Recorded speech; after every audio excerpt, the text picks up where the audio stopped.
spirit guides are us. They're just a deeper aspect of us.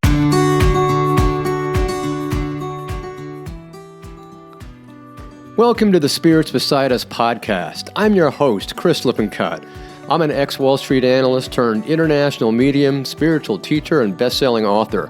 Each week we'll dive into the fascinating and uplifting arena of the non-physical world to help you deepen your understanding and spiritual connection to the unseen realm. We'll also share a behind-the-scenes look with others who've done the same and speak with experts in the field about their experiences. Pull up a seat and let's dive into these perspective-changing conversations.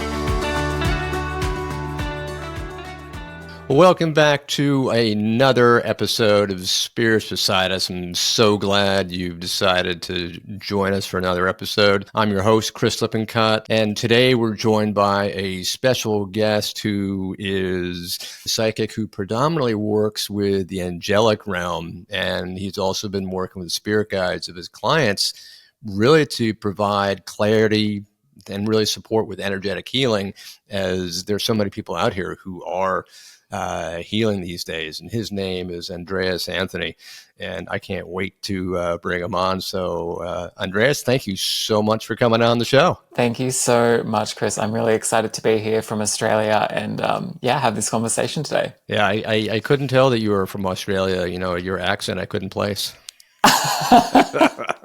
I've been told I have a very refined Australian accent. Oh, I like that. Excellent. Oh, very refined Australian accent. It's very wonderful. Thank you. Wonderful. So one of the things that I have continued to hear from a number of people, and I think I've heard it from you as well, is that people are going through multiple awakenings. Have you gone through multiple awakenings? Have you seen others go through multiple awakenings? What are multiple awakenings? Is it possible for people to even have multiple awakenings? I thought once you were awoken, the portal opened and that was it. So maybe you can explain that whole concept. Yeah, absolutely. I think that we can fall into this trap of thinking, well, I've had some sort of awakening, so therefore that's it, and the rest must be some sort of, psychosis or like something like that. I always thought the first one was a psychosis. Yeah, exactly. I'm going crazy. No, I'm going crazy. Yeah. Years of that for me. Absolutely. I don't think anyone's alone in that.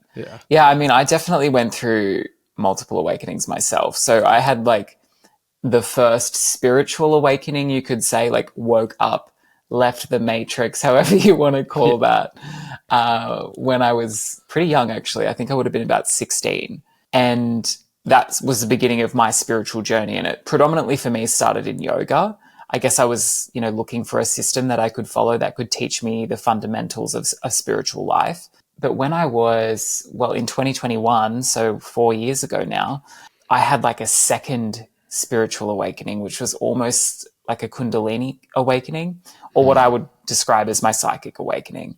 So before that, yes, I was doing heaps of meditation, heaps of yoga, heaps of energy work, heaps of breath work, and tantric work as well. But psychic work was really never part of the plan. And obviously Spirit had other plans. Don't they always? It seems to be that way. It's like always like we're going in one direction and they say, no, we got plans for you. And then they pull us in another direction, completely different than where we were ever thinking of going. And that definitely happened to me. Yeah. And I'm sure it's probably similar for your own experience, where in reflection, you can say, well, they gave me what I could handle at the time. 100%. Because it's terrifying usually, isn't it? Yeah, well, and that's why, I mean, we always know that it's an evolution, not a revolution, but even that tiny little baby step evolution is still terrifying because it's so brand new. You're like, this cannot be real. This cannot be happening. And so our conscious mind, our ego mind, our analytical mind jumps in and starts tearing this apart and saying, how can this possibly be real? I mean, I know that was definitely my experience because I was coming from a materialist Wall Street background saying, this can't be possible. You're full of garbage. So it took me a long time to actually believe that it was anything of this was happening. So I guess that's that same idea. They have ideas for you. That's such a huge shift for you, like going from that one extreme to the other. Oh yeah, totally. I mean, opposite ends of the spectrum completely. Yeah, absolutely. And I think that happens to a lot of people. For me, like I was already on a spiritual journey, so to speak. So it wasn't like 0 to 100 with the psychic awakening, but it kind of felt like I went from 100 to 200, if that makes sense. Because, you know, when I had my second psychic awakening, well, that's when my psychic channel was opened and, you know, I started channeling spontaneously. And actually my ex-partner at the time was with me. So I kind of had this weird verification, which is probably necessary to have helped me actually buy into the experience as valid. Yeah, totally. Yeah. You gotta have that. You gotta have that validation because there's so many times when like the rest of your brain is gonna be saying this can't be real. If you have somebody else coming in and you get that validation, you're like, wow, okay, this has to be real. Yeah, and the thing that really stuck for him and I was that so in Australia, the equivalent of 911 is 000. So that's what you ring in case of an emergency. Wow. And he believed that it was an emergency because I was going off, you know, like I was doing all kinds of things, divining water and doing light language. And he was like, he's lost his mind. What's happening? So he tried to call the emergency services here. It was Brisbane was the city I was living in at the time. And I said to him through the channel that it wouldn't work. So, because I was out, like I was there, but I wasn't there. It was all channeling. It was all happening. And I said to him through this voice, this is not going to work. Like you can try and it will fail. And sure enough, it failed. And he tried multiple times. And so then he decided to call his mother. And in this channeled voice, I said, yes, that'll be fine. That's permitted. And he got through. And then after the phone call with his mother, he tried to call emergency services again and it didn't work. And that is the thing that even to this day, because we still communicate sometimes, it's just like something we just can't explain because, you know, if it's the same in the US as it is here, like you can call emergency services from anywhere with no reception service. So absolutely. It was just, that was mind boggling. And that's kind of the thing where I can't rationally explain my spiritual awakening away like I may have otherwise done. That's bizarre. But the fact that you were already several paces down the path already, you know, like you were already at whatever, going 100 miles an hour now, then they had you going 200 miles an hour. The fact that you were already moving in that direction was something that enabled you to perhaps, it's almost the analogy I use because I love analogies.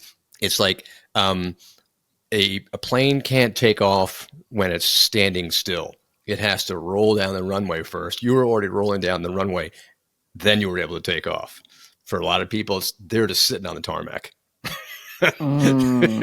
So you were rolling, then you were able to take off. For most people, it's like they got to roll for a while, and only then after that can they take off. Yeah, absolutely. And I think that supports the like you get what you are ready for. Yeah. Because if you've been, you know, a lot of people might start dabbling in certain yoga is a great one. I mean, so many people start doing yoga and then it might awaken their world. But that prepares your body, that prepares your awareness, that prepares your energetic body to be able to hold more light, essentially, which means that those dimensional bandwidths, you could say, those jumps, those quantum leaps, so to speak, they can take place. Yeah, and it's so interesting because it always requires something to prepare your energy bodies, your mind, your understanding, just to start moving down that direction. You know, you were doing yoga, you were already doing breath work, maybe you were doing meditation, and it's interesting that, you know, in the UK they don't allow people to join a mediumship circle until they've been sitting in the power for 12 months. Minimum. So that meditation, it's like most circles, you know, you're not allowed to join unless you've been sitting in that power, sitting in that meditation, doing it for 12 months straight. There's something about 12 months. There's something magical about 12 months that all of a sudden you're ready. You've accepted it. You've gotten used to this energy, and that was definitely true for me because, you know, when I started meditating, first I thought meditation was just, for, people who lived in the Hindu Kush. I was like, oh, that's not for me. I can't do that. And then I stumbled on something that was actually really down to earth. I got used to it, didn't have an agenda, and it was so calm and addictive, just a nice, easy soundtrack to listen to. I was like, oh, this is good. Wound up getting hooked and addicted. So I listened to it every single day for like 15 minutes before I went to work. I didn't even realize what I was doing until the end of the month 12. That's when I had my awakening, sitting, one weekend in my meditation. Boom. Like, Wow. there's something about that magic number 12, the magic month, right? So it's like you're rolling down the tarmac. You're already doing your breath work, your yoga and whatever. That's when things happen. So that's what I'm always telling people. You've got to. You really got to get that consistency, and you got to get that work, that self work done first, like clearing out the cobwebs, right? Get all that stuff out of the way. Yeah, absolutely. And it makes sense that in the UK the circle is, the 12 months. Like I didn't know that, but I understand what the rationale would be, because exactly to your point, Chris, in this day and age, so many of us are seeing spirituality stuff online, which is fantastic, whether it's tuning into this podcast or if you're on TikTok. Like, there is a lot of stuff on social media as well. And what we can do is we can sort of intellectualize our spirituality, where we know a lot about it, but true spirituality is embodied. And in order to embody spirituality, there has to be some form of practice so that you can open your body. And meditation is the Godfather OG practice. Totally, totally, and I find meditation to be sort of like the Lord God Poobah, whatever you want to call it, the grandiose thing that will get you to where you need to be, because we're all running around like like chickens with our heads cut off, going from here to there. We're not even present in our own mind. We're not thinking in the now. We're thinking in either the yesterday or the tomorrow, and we're thinking 1,000 thoughts at once, and we can never just sit in peace, sit in the calm, sit in the present, sit calmly, and allow our minds to slow down to such a pace that suddenly we're open to greater connection, greater energy. And it's no wonder why in today's world it takes so many people so long, or it's so difficult for people to actually connect, because they're running around 1,000 miles an hour. Look back in the 1900s, things were much slower. They didn't have places to be. They're not running around with their iPhones. They're not running around watching TV. They're deliberate. They're slow. It's kind of like on Caribbean time, basically. You're really nice and slow and just taking it easy. And that's when, you started having all these spiritual openings and connections, like the Fox sisters and, seances. And that's when spirituality and the connection to spirit really began, because people were open, people were slow, they were able to take their time. But in today's world, it's so tough unless you're deliberately focused on it with some kind of practice, like yoga or, meditation or breath work or something that'll slow you down. You really have to choose it. It's a conscious choice. It's a choice for you, a choice to connect into the deeper aspect of you. It isn't just handed to you on a silver platter. And that's the interesting thing about time these days, is like, you don't get time given to you. You have to make time if you want time for yourself. And so it really is a conscious choice. Yeah, you really got to carve it out, and that's sort of the, I don't want to say it's the downside, but it's certainly one of the aspects of life. And I kind of feel sorry for the younger generation, because look at me, I'm talking like I'm an old person. I feel sorry for the generation that was brought up on iPhones, because their minds are they've got the attention span of a gnat. They're everywhere, and they can't even connect to other human beings, let alone spirit. Yeah, absolutely. They're like everywhere, doing 1,000 things at once.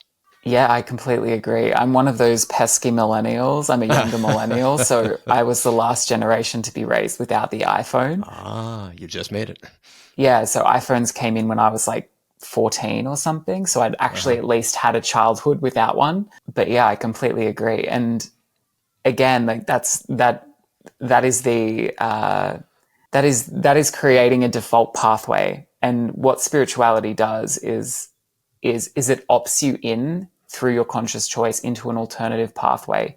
And I would say it is the organic pathway. Yeah, it should be.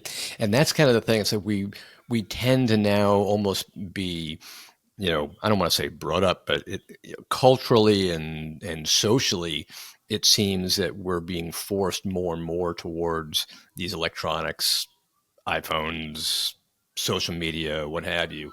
And it doesn't even matter what age you are. It's like it just sort of seems like that's the social norm. That's the cultural norm, and everybody's doing it.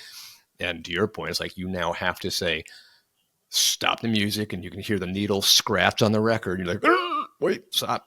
And all of a sudden everything stops. That's why I think Eckhart Tolle's book, The Power of Now, I think it was, is so powerful because it's so true. If you just focus on the now and ignore the future, ignore the past, because you can't change the past, can't change the future, you can only change the now. That's where everything really happens. Yeah, I was literally just listening to that audiobook at the gym at the beginning of the week because I needed a little bit of a reminder myself.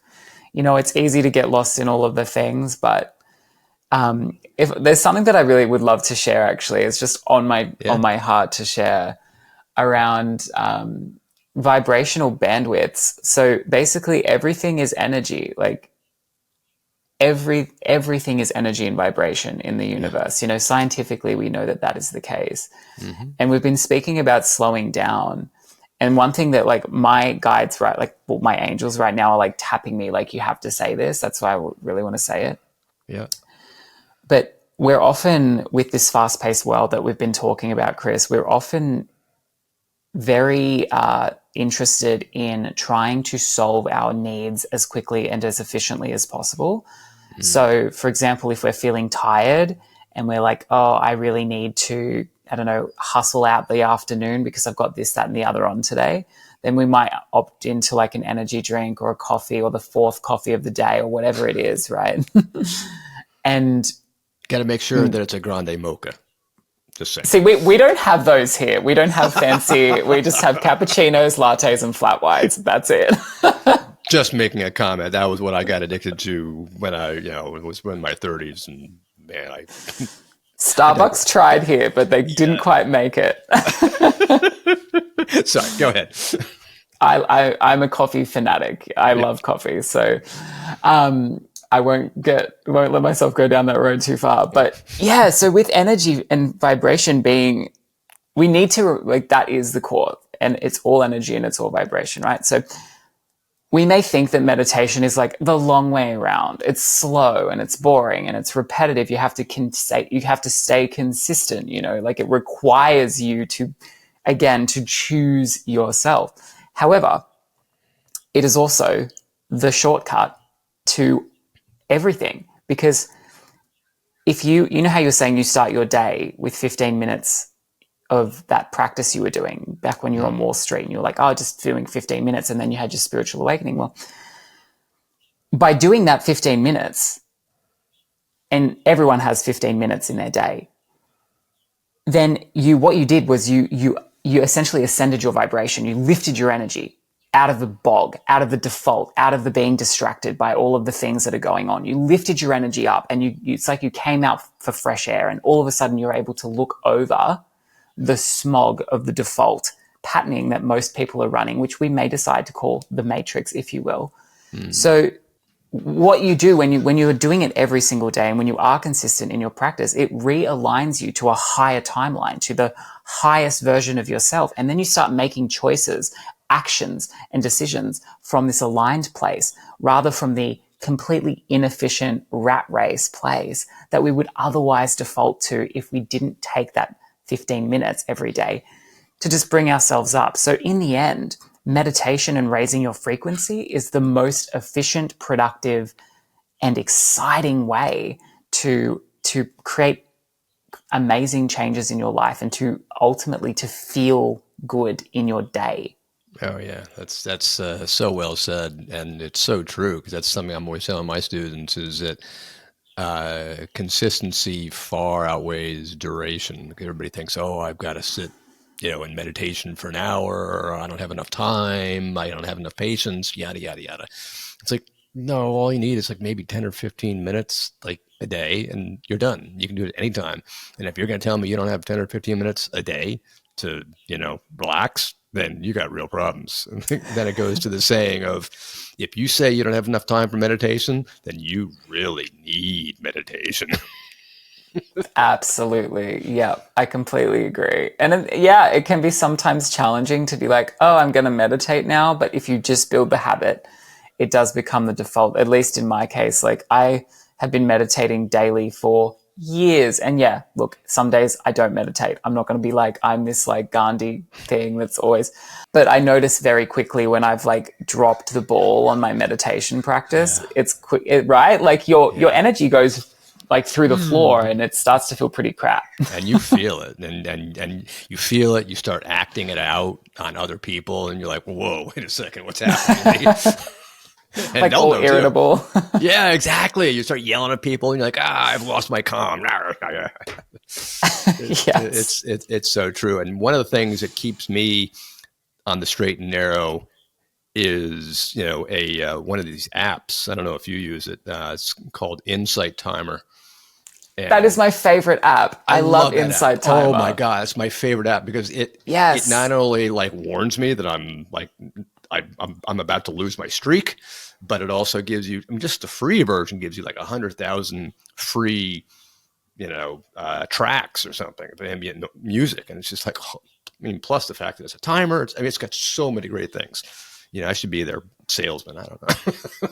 I completely agree. It's the best one out there for consistency and ease of creating a meditation practice. So I'm with you on that. Yeah. So if there's anybody out there who's looking for something to help them move forward on their meditation, download the Insight Timer. It's either on the App Store or on the Android store, whatever it is. And it's free, and it's amazing. In my mind, it's like worth every effort just to download it, and the whole thing's free. It's like, that's the way you want to do it, do that. Yeah, I can I share a quick story with you? Yeah, please. So my family owns a business. It's like a retail business. We sell fridges and TVs and washing machines and hair dryers and iPhones and things like that, right? So that's been in my family for years. And one of the staff members that's been there for a very, very long time was the other week asked me about sleep. She was saying, look, I'm really struggling to sleep. I'm waking up a lot more recently. I don't know what's going on, And I suggested to her two things: magnesium, and the other thing is meditation. Now, I'm not a doctor. I'm not saying go take a supplement, whatever. But what I can say is meditation. And I recommended her the Insight Timer app because it's free. It's easy. I've actually got a couple of tracks on there myself, a few guided meditations. So she did that for just 2 to 3 days. And she came back to me and she was like, I've already noticed by just doing 10 minutes of meditation before I sleep, how much better I'm sleeping. Yeah, totally. And because especially if you do it like right before bed, what it's like, because not only does it, give you that buffer zone between the time that you've probably been staring at your computer or your TV, so you're not looking at that blue light, but it also just kind of takes you down to the point where your serotonin is kicking up, you're relaxing, your vibrations getting smooth and calm and relaxed, and you're finding yourself floating into the peace where you start experiencing the peace and the calm, and you're just like, Calgon, take me away. And, and you're like, all right, this is good. So you go into bed right after doing your meditation, you're gone.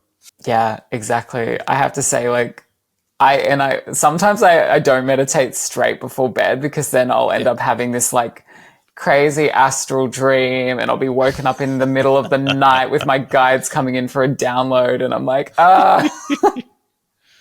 Well, it depends what the download is. If it's a good download, then that's all right. Yeah, they're always the best. The the most amazing things always come through that. I have a YouTube channel, and I did one the other day, and it's about like the ascension process, and that all came through in the middle of the night as a download from my guides. So yeah. Very good. So tell me about you. I mean, you've been in connection with your guides a lot. I know a lot of people are so fascinated to, talk about guides. That people are always asking, how do I get in contact with my guide? How do I know they're with me? Are they with me? So maybe we can start talking about spirit guides, and how did you start to learn to connect with your guides?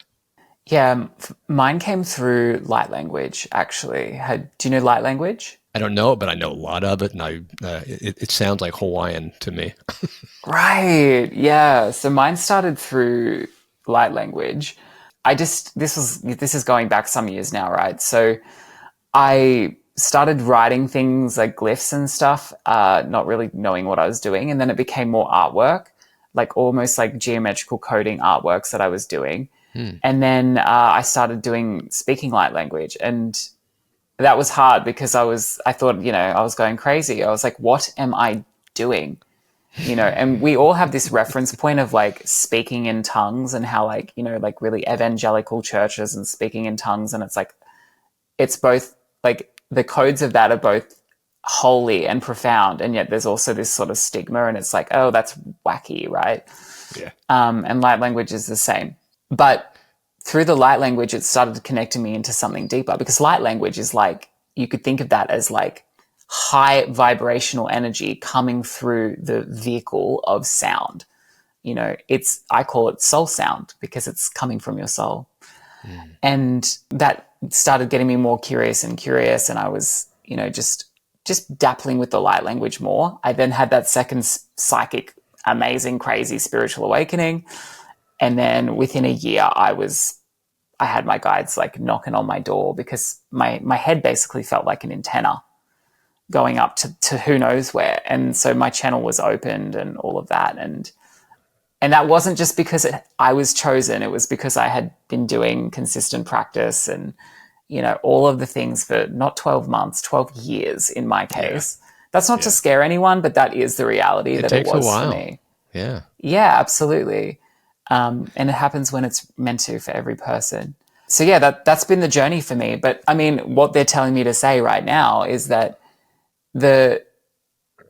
we must remember that spirit guides aren't outside of us, because we think of spirit guides as like living up on planet blah blah, or like although they're somehow like other than us, like they're superior to us, they're better than us, and they're up in their ninth dimension, and they're just like, I don't know, like, here we're little ants, right? It's not that. Spirit guides are us. They're just a deeper aspect of us. They're just that is what it is. They're the higher aspect doesn't sound correct. It's the deeper aspect of us. When we get closer to our source, I firmly believe that we are all God fractal. We are all source fractals as individual incarnated beings here on this planet. But ultimately, when we're connecting into that higher, or the higher self of those guides, we are connecting into a deeper part of us. And that's important, because to me, the gateway, how do you communicate with your guides? It's actually through your heart, through your heart chakra, your heart portal, because you're going inside and into that deeper, more connected aspect of you. And then from there, it's super safe, it's super sovereign, and you can connect into the deeper aspect of you through that. Yeah, that's so well said. Is that you connect through your heart, you connect through the love, because it's all a connection of love, and that's so true. Even just doing mediumship, whether you're doing mediumship, whether you're doing trance, whether you're doing a connection to your guides, they're all coming through your heart. That's the portal. So as you connect to your as you connect to your heart chakra, as you focus on that love energy, you'll feel the love energy exchange. That itself is a communication, and that's what kind of links you, and you feel that. And it's amazing once you tie into it, you connect with it. It's like all of a sudden you feel the switch just get turned on all of a sudden, and you're like, whoop, I'm there. They're here. Yeah. Wow. It's like all of a sudden it's like they're coming in because we know they're connecting, with our aura, our energetic bodies, but they're doing that through the different chakra points, and the main one being the heart. It's like that's where everything, comes together. And that's the beauty of it. Yeah, absolutely. I completely agree. And, coming back to energy and vibration, when you are, because everything's energy, everything's vibration, when you connect in through your heart space, you are connecting into that frequency, that vibration of the love. And like you were saying, Chris, like that is their calibration point. That is the higher self's calibration point is through that love. Yeah. So of and course, love is the highest frequency to begin with. Yeah. And so that's to me, that's the easiest way to do it. Like we can try and, yes, you need to focus on your third eye and your crown chakra. Of course, it's all connected in. And if we were trying to connect to our guides in the most straightforward way, it would be to really connect into your heart. Yeah. And to your point is, you'll connect when you're ready. I can remember the first time thinking I was connecting with my guides, sensing I was starting to connect with my guides, but it was early in the process. And I remember saying, okay, well, if you're really my guides, then can you give me a name? And obviously it was way too early for that because before I even finished the question, they gave me the names Frank and Sarah. I'm like, what? Frank and Sarah? What did I was expecting some 10-syllable name or something Egyptian, right? And I was so disappointed. I'm like, oh, you guys suck. But they gave me what I was ready for because apparently I wasn't ready for much of anything. I love that, Frank and Sarah. Like, I mean, yeah, guides are really playful as well. It's love. Exactly. Well, and that kind of is exactly what happened with Silver Birch. You know how Silver Birch got his name, don't you? No. Oh, this is a great one. It's along the same lines. When the group, was originally trying to, because they were in a circle, and they're trying to connect with Silver Birch, and Silver Birch was coming through and talking through the medium, and they started saying, well, do you have a name? And there was this pause, and Silver Birch said, look out the window. And they all looked out the window, and he said, tell me what tree you see outside. And they said, well, we see a birch tree. What kind of birch tree is it? It's a silver birch tree. It's a silver birch. Yes, that's my name. Ah, wow. So he was just using something that they could handle, they could tangibly see. He goes, that's my name. Because he was coming through in the personality of a Native American, and you had to give him a name. It's like he will give them what they could handle. And so at that point in time, it was all, that personality and that name. Mm. Yeah, and I think that's the thing is the name is just a name, and the name is actually the name it's irrelevant. Ultimately, 100%. The name is so irrelevant. The spirit's probably thinking, you want a name? They don't have names. No. I mean, I understand the human fascination with a name because at least it gives us a reference point, something to grab onto. Say, oh, okay, I got Frank here. I can talk to Frank. All right, I got it. I got you, Frank. Come on, tell me what I need to know.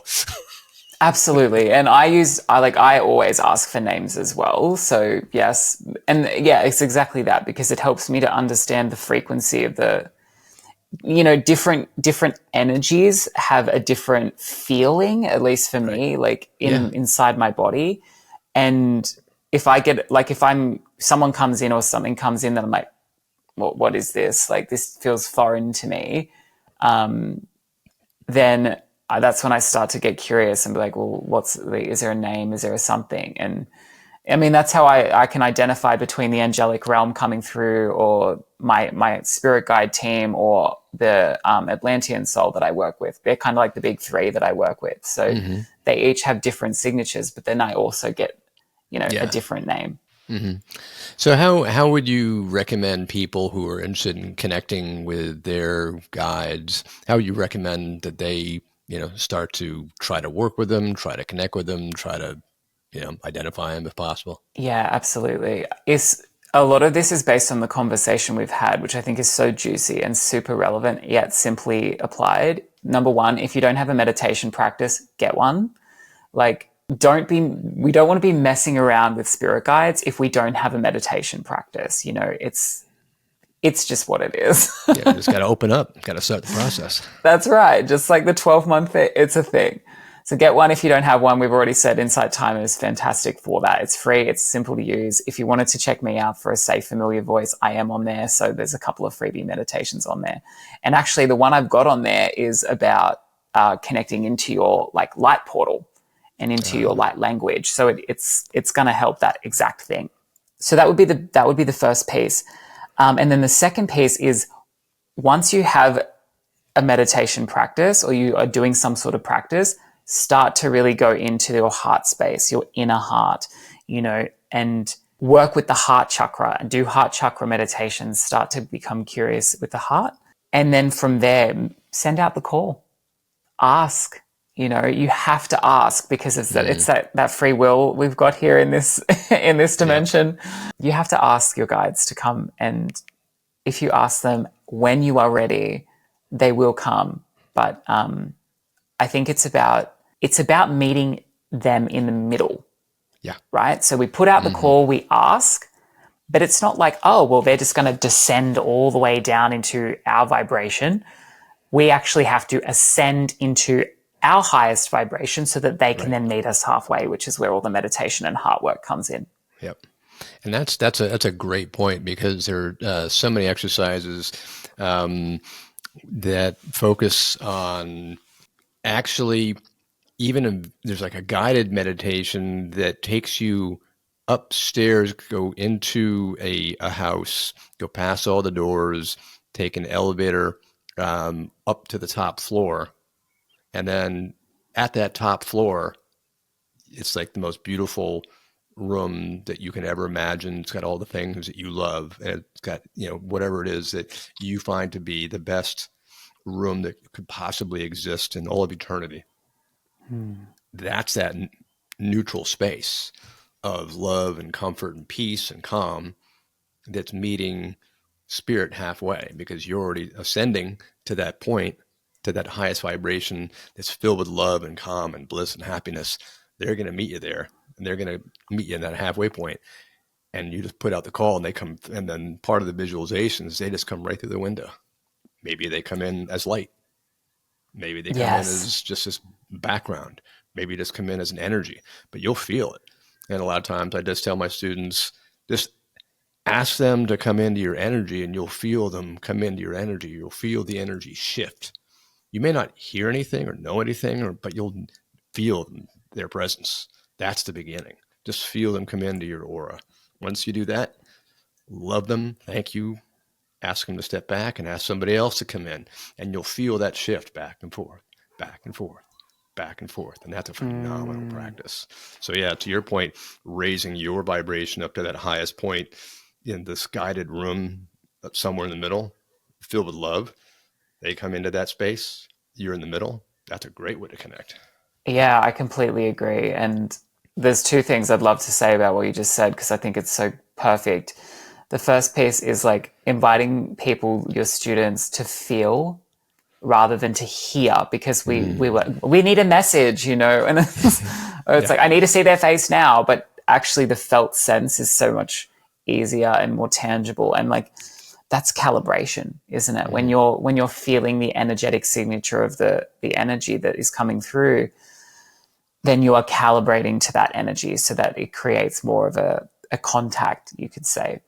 And the other piece is, yes, I absolutely, the meditation you were saying of going into a room, like I actually do that. So when I work with the angels, like I go into this holding room, you could say, and it's beautiful and it's filled with light, and that makes me feel safe. It makes me feel protected. And then from there, I meet whoever I'm meant to be meeting. So yes, and yes. So one question I can already hear is people asking is, okay, so what's the difference between a spirit guide and an angel, and how will I know the difference? Oof, that's a juicy question. Let me just see if I can get some help from them. So the first thing is that the difference is more from a soul origin place. So a spirit guide is like you. It's all us at the end. Like if we go all the way back to source, it's all us. It's all us. So there is that first and foremost. So when we're playing the like polarity game of differentiating things, we need to remember that we all come from the same thing and it's all one consciousness in the end. But a spirit guide is like, if we're sitting here on the third dimensional plane, a spirit guide is like, it's like sitting somewhere up in a higher vibration. Again, I'd prefer to call it an inner vibration, but for the mainstream languaging here, a high vibration. So let's say you have spirit guides that are playing around, and they could be an incarnation, another soul fractal of you that is playing around in the seventh dimensional bandwidth or whatever. And then we essentially are in a communication with another aspect of us that is in another incarnation somewhere else. Or maybe they're only in the spirit realm and they're hanging around, like hanging around the earth because they had a previous incarnation on the earth. So you were speaking to like, native cultural guides, like here in Australia, it's the Indigenous Australian population. And, so when you have guides come in that are like that, chances are they may have actually had another incarnation on the earth.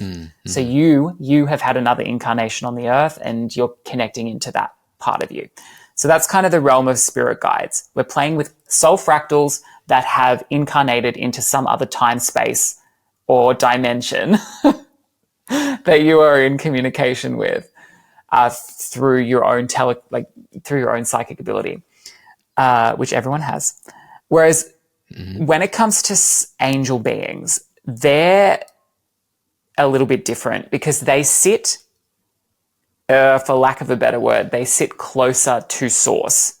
So whereas the spirit guides will come out and play in reality, whatever dimensional bandwidth that's in, whether it's physical or not, maybe it's just spiritual.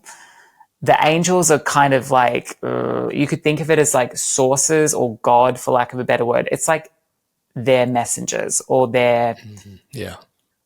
So they sit way back or way further in, and they're not incarnating into anything.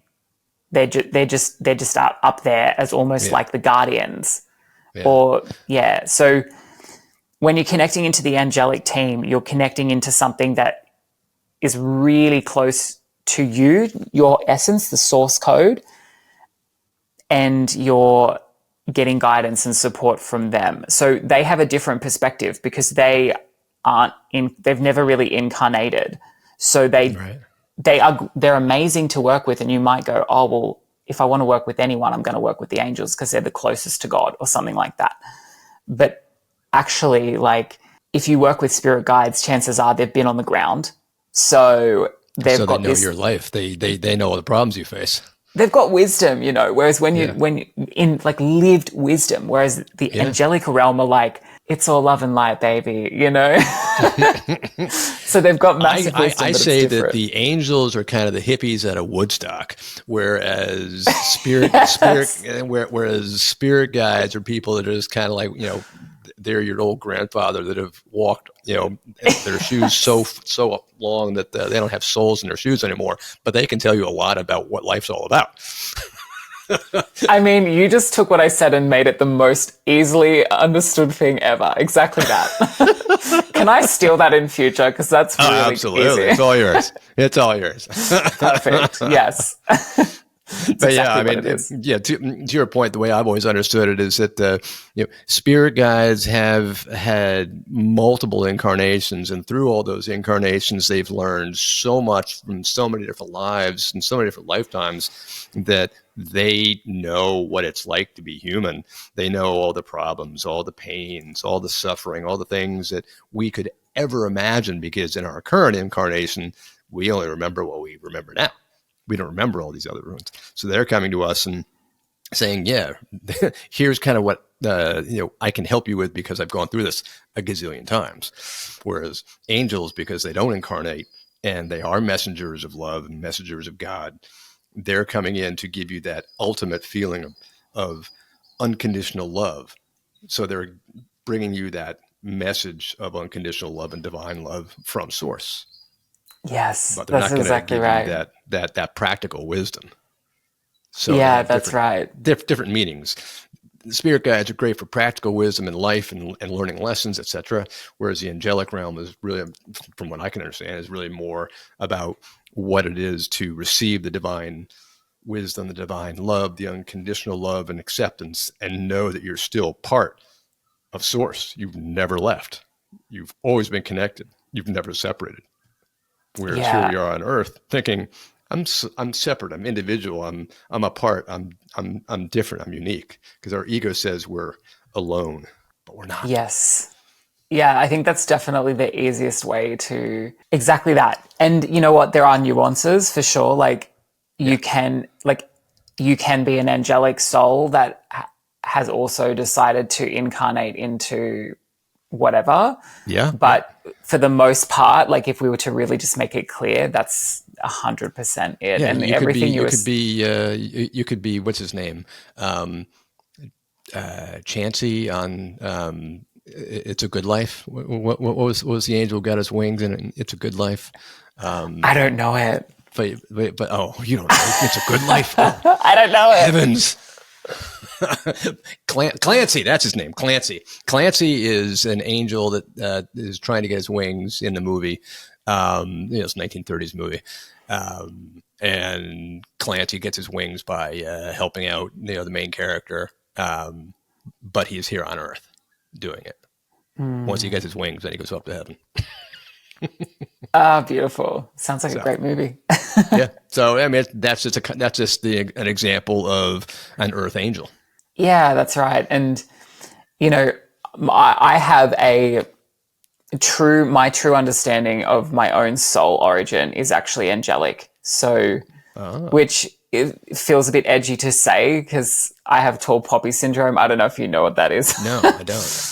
It's like a thing in Australia. We're really good at it. Where we Americans are so good at not doing it. In Australia, we're really good at like cutting ourselves off so that we don't like stand above anyone else. So sometimes I'm like, ugh, who am I to say this? But that's the humanness, and I'm sharing that because at the end of the day, I'm still a human too. And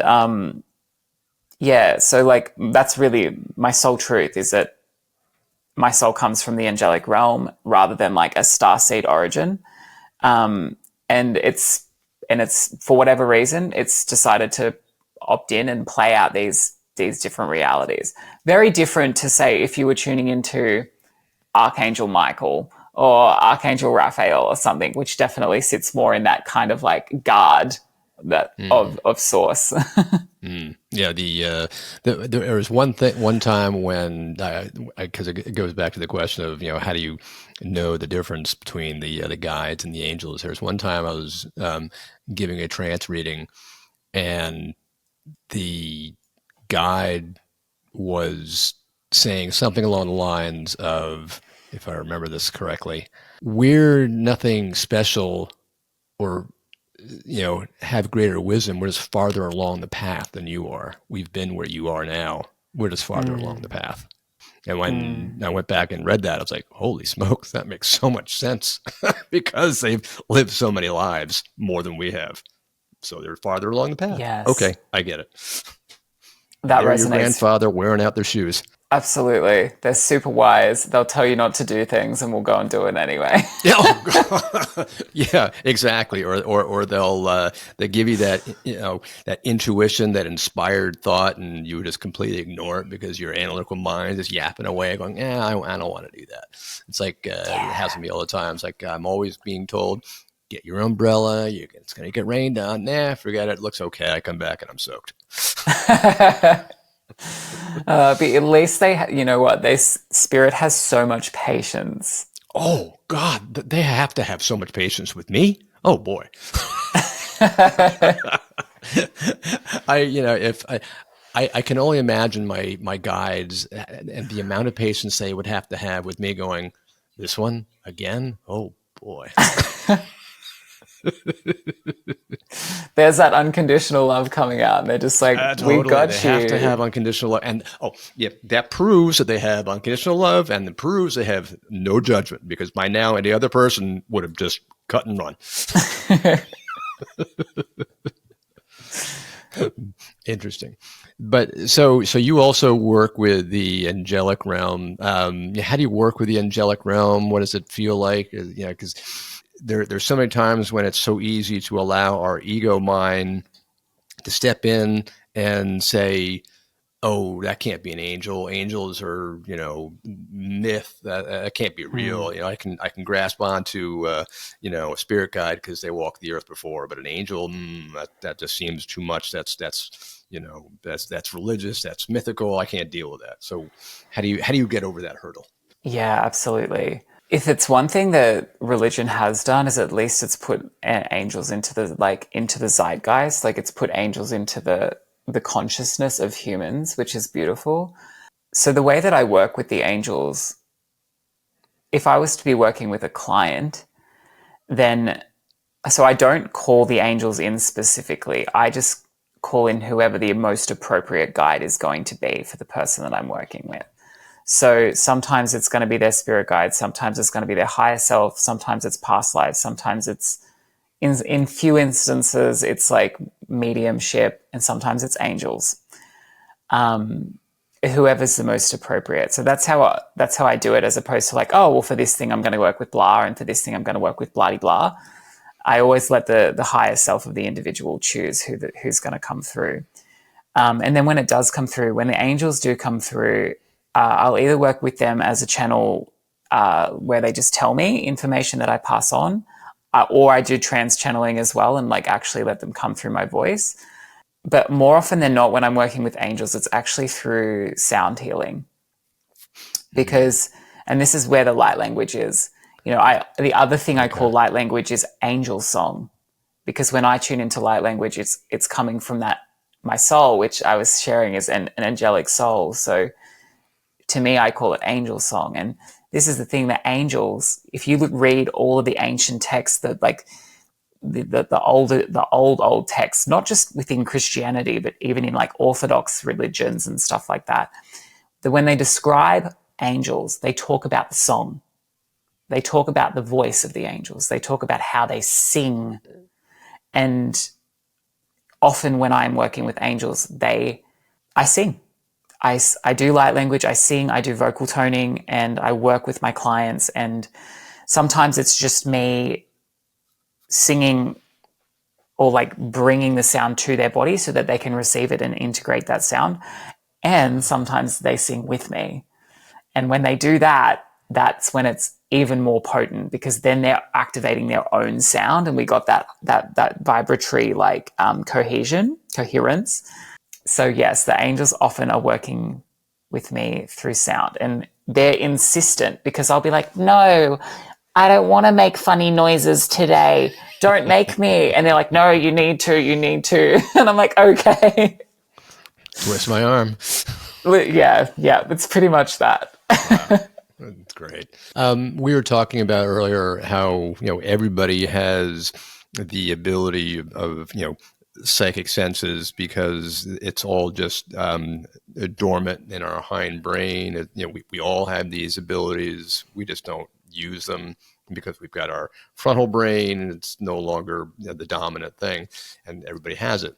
So what do you feel that most people are getting wrong when they're thinking about psychic gifts or trying to, activate their psychic gifts? What do you think people are getting wrong?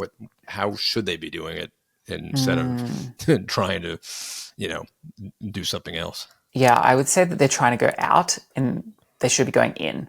Ah, yes. So going to the heart again. Yeah, they're trying to, I don't know, zoom out somewhere, and that can work. That can work, but again, it comes back to that thing of going in and raising your own frequency, as opposed to it's the difference between like, let's say that you were trying to get from A to B and you're standing on a beach. I don't know, this is coming in, I'm just sharing it. I think this is psychically coming in for a reason. Let's say you're standing on the beach and you're trying to get to the mountaintop, and the mountaintop's all the way over there. So going out which looks like I'm going to sit here and open my crown and zoom off to who knows where and see if I can find something. That's like standing on the beach and screaming at the mountaintop, being like, come to me, come to me. Whereas when you go in, that is you taking steps to start walking foot by footstep towards that mountaintop. Interesting. So going in allows you to actually make the progression step by step, as opposed to, trying to go out and yell and trying to get the mountain to come to you. That's right. And the why is because you are working with your vibration. You are ascending your vibration. I often used to think that I was definitely in the trap of like externalizing my spirituality and my own like my ascension as this collective thing. Like we're all collectively ascending and we're all going to like raise to the fifth dimension. And the penny dropped fairly recently, actually, probably more recently than I'd like to admit, where it was like, oh, hang on a sec. This is a personal job. This is a personal ascension first. And so in order to have these amazing experiences and open these gifts and have this fun and play in this fifth dimensional bandwidth we're on our way towards, we have to do that inner work. We have to walk step by step along that beach until we move closer towards that mountaintop. And like we said before, spirit will come and meet you halfway. Yep, you gotta go halfway. The only thing I would mention would be that if you're doing a meditation like sitting in the power, where you're seeing your light expand out beyond you, filling your room, filling your building, filling the universe, and you're going out to connect with source, kind of like when we were talking about going out and connecting with your guides, that's where you're going out to connect with source and just being absorbed and getting the source energy from the source. So if you'll excuse the pun, you're there and you're raising your energy, you're connecting, and you're you're absorbing everything. All of a sudden it's like you're recharging your spiritual energy like that. So that's kind of the point of you actively walking to the mountain, you actively walking up to source, replugging, it's like kind of like getting your electric car, plug it into the charger, you're charging up your car, and then you drive away. And then you go, yes, that's exactly right. Yeah. And that's the paradox of when we're playing with things like this. This is when things are kind of, it's not necessarily that logical, but when you go in, you're actually then allowing yourself to go out as well. Yeah. In fact, when you're going in, you're also going out. but that's the interesting thing. To your point, is like you start with like your awareness of your light, whether it's in your solar plexus or it's in your heart, and to see it start to expand. But it's like within you first. So like you see your entire being filling up with light. You become a light being. Like every fiber of your existence becomes light. You are light, you are spirit, and you realize the truth of your true existence is that you are spirit, not a physical being. And that's when you start to expand and you become that light, and your light is expanding, you're expanding, and you're going out beyond your physicality and then connecting with source.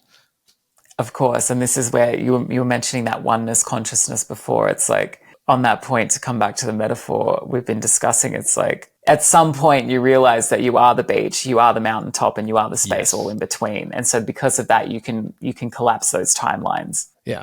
And there is no physicality anymore. Everything is happening simultaneously in the now, and all is one. Yeah. And if that is not enough to mess with your brain, I don't know what is. Bush. Yeah. There's only so much our human brains can handle. Yeah, I know. I'm already feeling mine starting to wobble. Yeah. That's great. We were talking about sort of just a second ago about the ascension of humanity and everybody looking to have that ascension. It's also something where you're on an airplane and the flight attendant comes on and says, in the event of a cabin depressurization, oxygen mask comes down. First, put it over your own face, and second, once you've done that, then you got to put it on somebody else's face, not before. So It's like you've got to ascend first. You've got to raise your own vibration before you can help anybody else raise their vibration. And then that's also, secondly, the butterfly effect. As you're raising your vibration and you're ascending, that vibration is going to light everybody else up. Yeah, exactly that. Do you know QHHT? Have you heard of that before? No, I haven't. It's called quantum healing hypnosis technique. It was developed by Dolores Cannon, the late Dolores Cannon. Yeah, sure. Yeah, so I'm not a QHHT practitioner, but I'm kind of obsessed, and I've definitely had my own sessions with facilitators, and I've like tuned into a lot. There's incredible practitioners who share their findings. So whether it's come from Dolores Cannon or otherwise, often one thing that comes through these sessions, which is essentially like the person is connecting to their higher self, but through a facilitator supports that process. So it's a lot easier to do that because you're taken into hypnosis and you then connect that way, as opposed to just trying to do it on your own. So having that third person just makes it a lot easier. Anyway, what comes through a lot is that these people start speaking from their trance state, essentially channeling their higher self. And the higher self often says that the light worker, their work is just in being who they are. And it's just in being in their everyday life and doing what they want to do in their life. Because so many, and it comes up again and again and again to the point of like, oh God, like really again?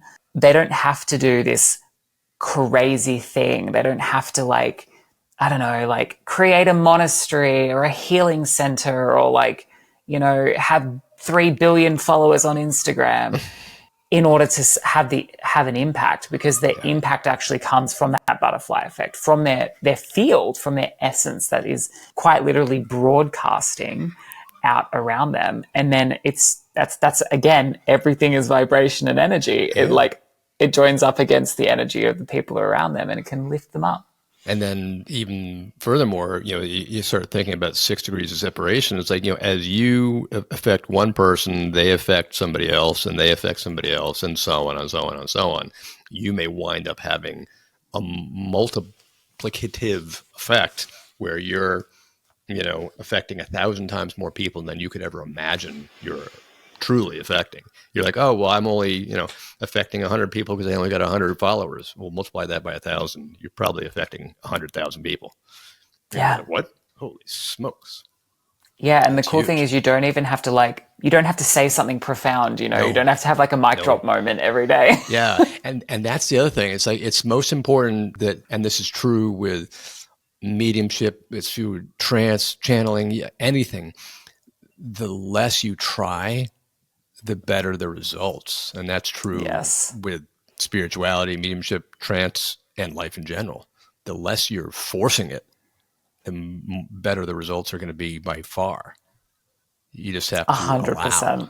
Yeah, and I think that is a muscle that we build, because we build trust. I don't know if you can hear that through the microphone, but I have kookaburras outside my window, that Australian bird, and they laugh. That's what they do. Oh, all right. They're all laughing so hard right now. So I don't know if that's come through. Our conversation. I was just like, oh my gosh, the kookaburras are ruining this audio. I completely got derailed there. I have no idea what we're talking about anymore. I don't think we had any idea what we were talking about to begin with, and that's the beauty of it. Let me ask this. If you were to give one piece of advice to a listener and try to help them in some way, what piece of advice do you think you'd give a listener today?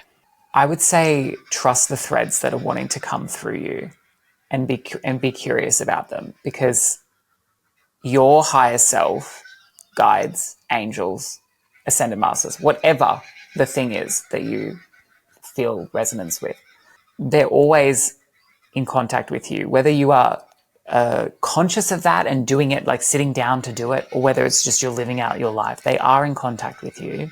They are guiding you. And the way that they come through is in those little recurring nudges, those tiny little like desires where it's like, ooh, I wonder what it would be like to play with light language. Let's just use light language as the example.